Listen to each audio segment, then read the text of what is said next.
Sosok Jenderal Kopassus yang hadapi penyanderaan pilot Susi Air, ahli taktik gerilya.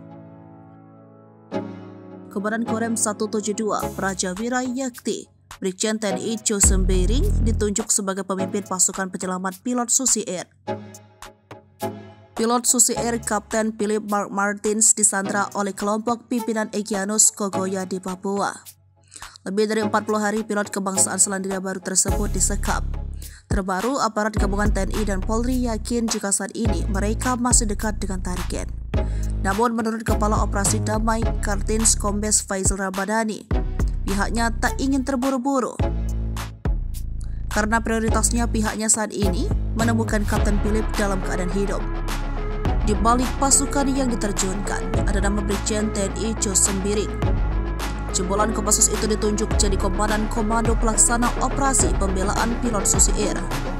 Dikutip dari Serambi, keahlian Brigjen TNI Cho Sembiring dalam taktik perang hutan mampu mengantisipasi sejumlah kemungkinan buruk yang akan dilakukan oleh kelompok Egyanus Kogoya.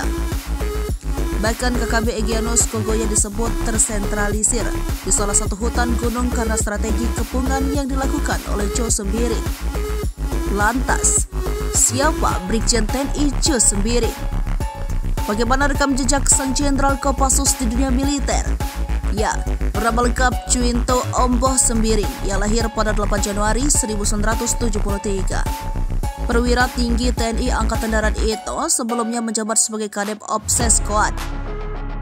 Arbituren Akmil 1995 ini berpengalaman dalam infanteri Kopassus. Ia memulai kiprahnya sebagai Danyon 33 Grup Sandi Yuda pada tahun 2010. Sempat menjabat sebagai Dansat Intel Kopassus, ia juga beberapa kali memegang jabatan kepala di luar Baret Merah.